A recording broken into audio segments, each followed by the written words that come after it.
Alright, here's the deal. I had a lot in mind to make a video, right? For Do It With Dick, right? For the holidays, right? I had planned on making a DIY gift guide video and perhaps making some tutorials. Do It With Dick, Dickmas edition, if you will. Then my body got in the way. And my brain a little bit, but mostly my body. But I still have a bunch of the materials and the ideas are still good. And I can pretty much show you how to do these things.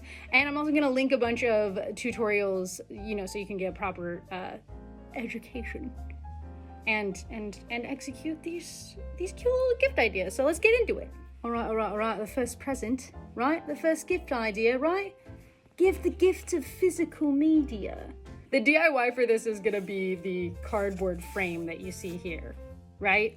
And I did not come up with this DIY. I will link it in the end of this video. But basically I was looking for a way to put up prints in my house. And with these very thin, very light cardboard frames that you make with just cardboard and scrapbook paper or whatever kind of printed paper you have, you can literally use masking tape to tape these to the walls and they'll stay on the walls. The gift idea that I was going to do for this video, I have a thermal print camera, and a couple years ago I made ornaments out of pictures of me and my family and me and my friends, and I gave them to the respective people for the holidays, and that went over super well.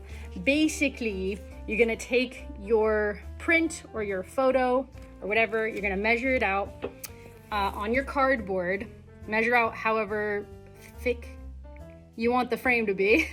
You cut it out, you cut out the inside of it as well, so it's just kind of like the frame itself, and you wrap it in scrapbook paper. Now if you don't have scrapbook paper, if you're not like a craft guy that's just got all these craft supplies hanging around, because I do, you can make your own printed paper. You can use grocery bags, paper grocery bags, and if you're an artiste, you can draw, you can use stamps. This is how I make my gift wrap for the holidays as well, so I don't have to buy gift wrap and I can use materials that would already be going to waste anyways. And you know, got these little stamps, or you can make your own stamps, or like I said, you can draw all over the paper, right? Basically, you take the frame and you wrap it in the printed paper. So basically you wrap your frame, and it would be a much bigger piece than this because you need it to like cover the edges. And I hot glued it down. You can't really see, but it's underneath this. And then you basically make an X and you fold the printed paper inside, and you sort of like wrap it. It's gonna be more clear in the tutorial, I promise. But this is a very fast, very quick, and very easy project. Basically, like I said, I used a lot of hot glue. Then I put the print behind it, and I just used masking tape. For the ornaments, I put another sheet of craft paper or scrapbooking paper against it, and I literally added some twine up here, and then I kind of glued it in so that it became, you know, it had a little thingy that you can hang it on a tree with. All right, next craft. Gift idea number 2, stash box or trinket box, okay? This one I made, this one has all my bottle caps in it. I have a bunch of bottle caps because I'm making pins.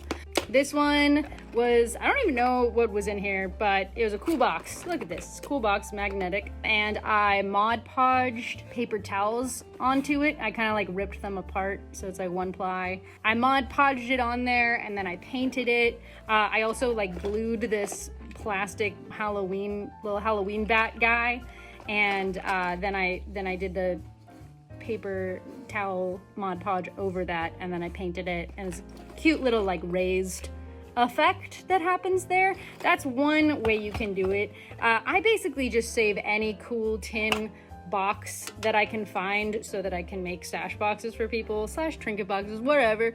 And this is one that I've had forever that I haven't made into one yet, but I just painted it black. And usually I'll just Mod Podge like cool images depending on the person. You know this person is someone you love. That's why you're making them a present. That's why you're giving them a present for the holidays, okay? So you know this person, whatever they like, bands, movies, stuff that is significant between the two of you, maybe you guys saw a movie together recently that you love that's like very special to your bond. Make a cool trinket box like based around that. And the sky's the limit. You can do all sorts of collage. You can use magazine clippings if you wanted to like spell out a significant line from the movie or the TV show, you know? Like, here's an example. My partner and I love Interview with the Vampire. So if I did like a Lestat box and it was like, be all the beautiful things you are and be them without apology. That was not a very good Lestat accent at all, but you know what I'm saying. So, all right. Yeah, it's cute and it'll mean something and they'll think of you every time they go for their stash or trinket. Gift idea number 3. So this is my last gift idea and I've saved the best for last, in my opinion. I have been bartending for many, many years. I used to work for a sort of mobile bartending craft cocktail brand at one point, and I was also making the simple syrups in-house. Like, we made all of the juice fresh in-house and we made all the simple syrups in-house. So I made a lot of different kinds of simple syrup. So if you have an empty bottle, or you can go get one, but this is a nice like little recycling thing as well.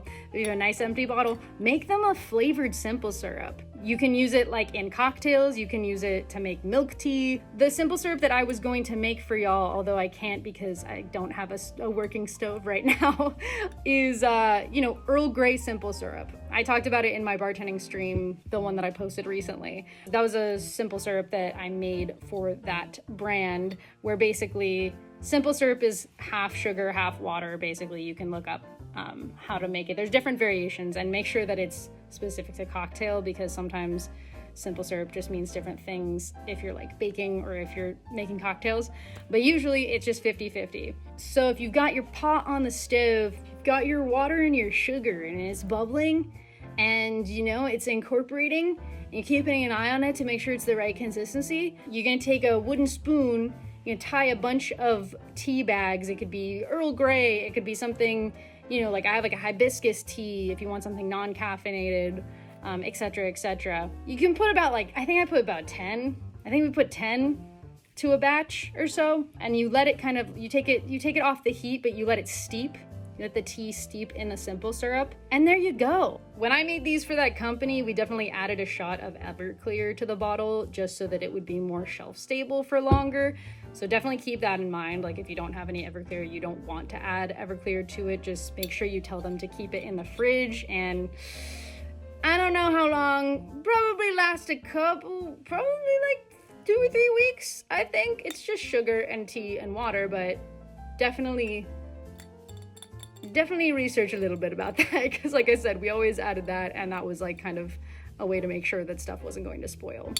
But the cool thing about that is that, like I said, with the Earl Grey simple syrup, we made Earl Grey old fashions. Or if you wanted to make milk tea or something, or you can put it in your coffee to make like a London fog type of drink, that would be delicious with Earl Grey simple syrup. Or as I mentioned, you could also use any other kind of tea, just like a flavored simple syrup. A flavored simple syrup. Don't know why I said it like that. But yeah, I feel like it's a really sweet gesture. It's really fast and easy to make. Just make sure that you give it enough time to cool down before you put it in the bottle and everything.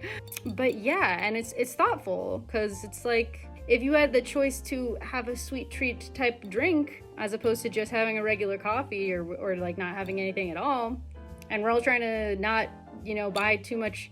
We don't have a lot of money. No one really has money. None of us have money because everything's exploding.